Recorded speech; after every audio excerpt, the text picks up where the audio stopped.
Hey baby dolls. So the staking feature in HEX, it's misunderstood by most people. And here I have a mid-curvers critique. They say it's just an inflation handout. Okay, that is the mid-curvers critique of it. That's what people in the middle say. It's just like inflation handout, it's a Ponzi, whatever. But there's more hidden qualitative edge behind how it's done and why it's done and how it creates synergy for a boosted network effect. Because at the end of the day, that's all crypto is, right? One big giant network effect, and everyone is playing with it for their own team. Who's going to get the biggest and best network effect of all?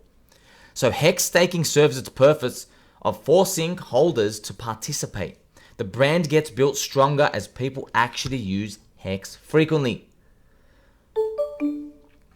Bitcoin, for example, just sits there in my wallet. And if you have it, it sits there in your wallet. We do nothing for it. There's no penalty, it just sits there, whatever, right? Bitcoin miners are really using it. They're the ones who are actually using it when you think about it. Bitcoin miners, they're the ones, they connect to the node, they get the inflation reward handout, they send it to the exchange, like they're using it, which is funny enough, right?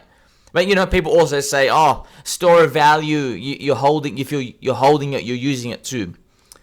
Yeah, but how likely do you think it is that a network effect is going to keep growing just because people hold something and that's it? Think about that for a second. I don't think that's going to be a very super strong ongoing network effect unless the price of it keeps going up exponentially. And that's what we saw with Bitcoin.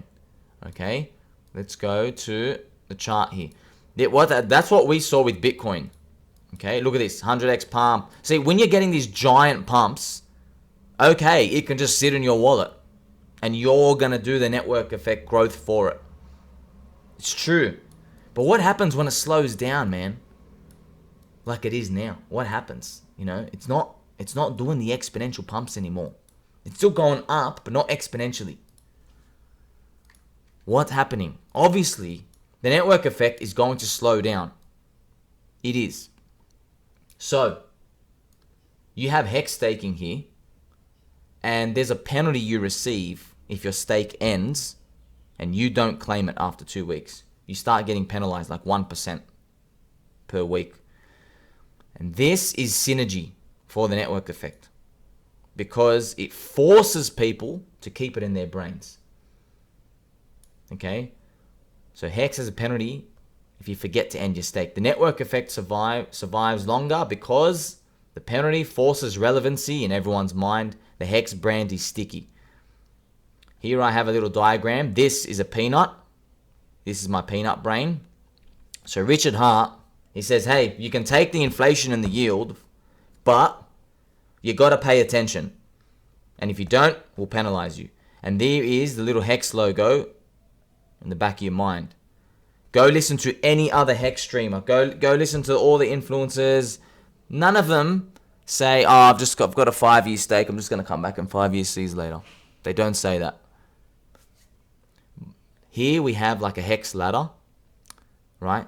The big lines are like years, and everybody's starting to even stake shorter times now. They're splitting up, they're laddering their stakes. Initially, I thought this was bearish, but now that I think about it, it's not. Because you always have HEX stakes coming out, always. And you always want to pay attention because you don't want to pay the penalty. So you're always going to have these coming out. They're always going to be speaking about it. So compare that to Bitcoin, right? Bitcoin's network effect, it's strong because of those huge hyper pumps. But now it's just a store of value, but no yield. No yield for me and you. We can't do anything. We just sit there. Okay? So once again, my messages, I'm not saying right or wrong. And I'm not saying buy or sell. Nothing to do with that. You want to know how I think? These are my visions. I'm looking at network effect. I'm trying to forecast how relevant something will be in the future. It doesn't need to be relevant per se. I just want to know its rate of change of relevancy. I want to know, is it becoming like more relevant or is it decaying? That's what I want to know. And that's what you should be thinking about as well. So when I see this mid-curve take of HEX just an inflation reward handing out, yeah. I see that, but I don't care. I don't care about that. Because you could say, oh, Bitcoin's got the one true proper inflation reward, right? But that doesn't matter, man. That doesn't matter. These people, they can't get off their high horse. They really think they're better than everyone else, like intellectually and everything. Like, they're not. You're not better. They're not better than everyone. I'm thinking about the next million people coming in, the next 10 million people, the next 100 million people coming into crypto, the next billion people coming in. And I'm trying to think, what is the average person, man, woman, boy, girl, dog, cat? I'm trying to think about them and how they are going to behave. And it's easy because we can just look at ourselves and we say, okay, maybe I'm kind of like an average person. How can I think? I know for a fact people want yield. They want passive income. Yeah? They want passive income. You know what else I know people want? People will want, if I told people, hey, I have something over here which is super decentralized, right? Super decentralized. So I've got a big fat app for decentralization, okay? And I've got another coin here, all right? I've got another coin here which is not super decentralized. It's like halfway, all right? Halfway. H for HEX, for example, yeah? So, actually, let's change this to a B so you know it's just talking about Bitcoin. So you have a coin super decentralized and like, yeah, half decentralized. But, this one's price, right? This one's price, let's do this. The price of this is, it's going to get 3 arrows up because thinner liquidity, inflation reward is paid to people holding it up. You don't have as much sell pressure. Its price is 3 arrows, right? But this price of Bitcoin is only 1 arrow. What do you think? I'm asking you honestly. Do you think the next 10 million people coming in, the first batch, do you honestly think they're going to throw everything away and they're going to go, give me the highest decentralization coin? Forget about the price movement. I want to look at the forecasts, forget about them. Do you honestly think people are going to do that? Because I know for a fact people aren't doing that now, so why is that going to change? I thought decentralization mattered the most, but it doesn't. So, we know decentralization doesn't matter, and now this yield handing out is a synergy for that, because it's staying sticky in everyone's mind. So, when we look at these, it's not, like I said, it's not one coin's better than the other. I didn't care about that. I see Bitcoin as a big truck. Big, slow truck. Actually, it's a big turtle, right? Bitcoin is now a turtle. It's a turtle. And you're trying to find stuff that much faster, man. You're trying to find stuff that's literally like a rabbit. Okay? That's all you got to see.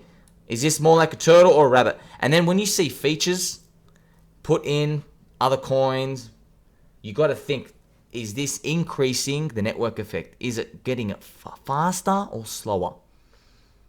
Is something else coming out which is better? That's what we're constantly evaluating. Is the network effect growing or is it slowing?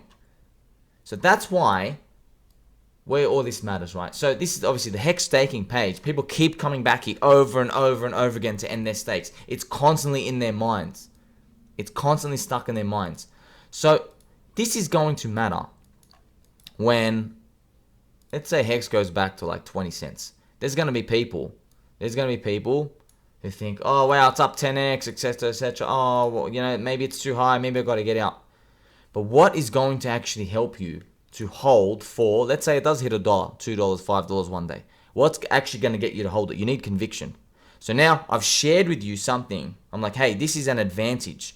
So now, when you see this staking feature, people are coming back to the page every single week, every month. It's staying relevant in their mind. So when you go to sleep, hey, in the next 3 months, people's stakes are going to end. They're going to talk about it more. They're going to support it more.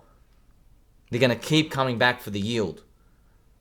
like drip. It's being fed on a drip. That has an advantage over Bitcoin, clearly. Because I'm not getting any yield from Bitcoin. You aren't either. Do you need to use it? Do you have any incentive to use it? You don't. Most people, they're just in Bitcoin because it just went up an amazing amount. Okay? We know this. You already know it, man. Bitcoin was doing 100x, 1000x, was killing it. And now it's just starting to slow down. Yes, it's attracting a different crowd. But if you just want to buy that, you're going to get the crowd's returns, right? We're not here for that. We're here to find an edge. So this is what is actually going to build that conviction currency to hold longer. So going back to my tweet, finish this off. Don't be a mid-curver, man. Don't be mid-curver. There's a reason for all this stuff. This is how we evaluate things, you know. I liked my turtle and the rabbit comparison. They're both animals, not saying one's bad or one's the other. They're different. It's just that one's faster. That's it. So people coming in to crypto today and then tomorrow and then next month and next year, I need you to really think that they are going to behave in a way that you probably aren't thinking about right now. So most people can't even get that through their minds, man. All these people, these giga brains, they think everybody sits there with like 4-dimensional chess pieces and they work out the probabilities in their head and they're like, oh, this action is optimal because it's 51% more likely. Like, no one thinks like that, man. Humans, we're so simple. We're so simple. One gives yield, one doesn't. One has thinner liquidity to pump up more, one doesn't. One is being talked about everywhere aggressively, one isn't. Like it really is that simple. Yes, it really is. It's not all about the code and all this other stuff and decentralization. We started off with that. But the game is changing. This happens in stock market companies. This happens in all asset classes. There's like a meme of everyone's psychology of humans and it evolves over time. If you've ever played any video games competitively, you'll know exactly what I'm talking about. They call it the meta. The game within the game changes, you know? Like different games, like certain teams will use certain strategies and they're really popular for a year. And then someone will find the new gimmick. And then a new strategy starts being used, right? In Dota, there was different heroes. In Counter-Strike, there's different setups that people use that were optimal, you know? And people discover them and then people just run with it. And then the game changes like a year later. It's the same thing with crypto. The meme in everyone's mind changes. And I think the decentralization at all costs meme is fading away. It's not even what I think. I know that's coming. That's a prophecy. It's 100% coming. So yeah, let's not beat around the bush. People are valuing decentralization less. And they're in here for other stuff. That's why I always say the community is the asset, not the code. The community is the asset. So that's such a general term. Okay, so, you know, one day you're really going to see tests because one day prices will slow down. And how much do people really still want to use your coin? Still want to participate in your coin? This is why risky is such a crypto is such a risky long duration asset. We don't know how people's behavior averages out in year 8, 9, 10, 11, 12 because we don't have a big subsection. All we've got is like one data point in Bitcoin. And we know people are here, they became religious fanatics, but the price is slowing down. But they're still Bitcoin believers. I know no matter what I tell them, they're still going to be in there because they're getting more value out of the religious aspect of Bitcoin and the story and the law than the potential like moonshot appeal. I know that people are there. They're investing for a different reason. They're investing to be part of a community. Some would say they're not even really investing at all. They've actually just joined the community. So this meme is going to morph and we're going to be here for every step of the way. Until next time, friends.